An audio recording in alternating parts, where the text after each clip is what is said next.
ময়মনসিংহ নগরীতে স্কুলে যাওয়ার পথে দুই ছাত্রীকে লক্ষ্য করে এক ব্যক্তির অশালীন আচরণের অভিযোগে ব্যাপক চাঞ্চল্যের সৃষ্টি হয়েছে। ঘটনার ভিডিও সামাজিক যোগাযোগ মাধ্যমে ছড়িয়ে পড়ার পর অভিভাবকদের মধ্যে উদ্বেগ দেখা দিয়েছে।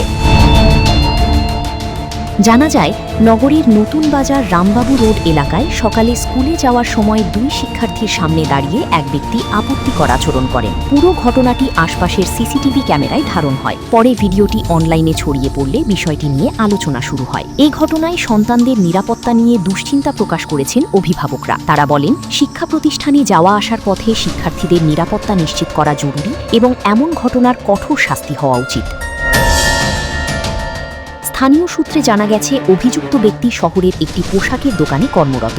ঘটনার পর কয়েকজন অভিভাবক তাকে আটক করে স্কুলে নিয়ে যান। পরে তিনি সেখান থেকে চলে যান এবং বর্তমানে আত্মগোপনে রয়েছেন বলে জানা গেছে। স্কুল কর্তৃপক্ষ জানিয়েছে, অভিভাবকেরা অভিযুক্ত ব্যক্তিকে অফিস কক্ষে নিয়ে এলে তারা বিষয়টি জানতে পারেন।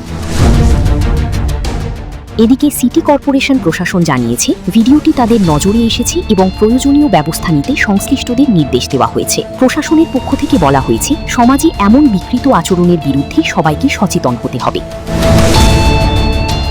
পুলিশ জানিয়েছে, সামাজিক যোগাযোগ মাধ্যমে ছড়িয়ে পড়া ভিডিও দেখে অভিযুক্তকে শনাক্তের চেষ্টা চলছে। তাকে খুঁজে বের করে আইনগত ব্যবস্থা নেওয়া হবে বলেও জানিয়েছে আইন শৃঙ্খলা বাহিনী।